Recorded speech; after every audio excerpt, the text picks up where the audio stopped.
Major ডালিমকে দেখার অনেক ইচ্ছে ছিল বাংলাদেশের সাধারণ জনগণের। সাংবাদিক ইলিয়াস ভাই সবার আশাটা পূর্ণ করলো। আর মুক্তিযুদ্ধে কার কতটুকু অবদান ছিল এই মেজর ডালিম কি বলে, শেখ মুজিবের উম্মতেরা ভিডিওটা কান খুলে শুনে যাবি। আমরা জিয়াউর রহমানকে নিয়ে মিথ্যা সম্প্রচার করি না, যা সত্য তাই বলি। মুজিব স্বয়ং পাকিস্তান আর্মির কাছে ধরা দিলেন এবং তাদের সাথে একটা বন্দোবস্ত করে তার পরিবারের ভরণ পোষণের দায়িত্ব আর্মির হাতে তুলে দিয়ে তিনি পাকিস্তানে পাড়ি জমান।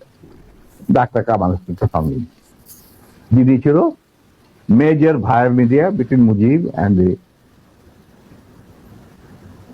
আর্মি জানতা।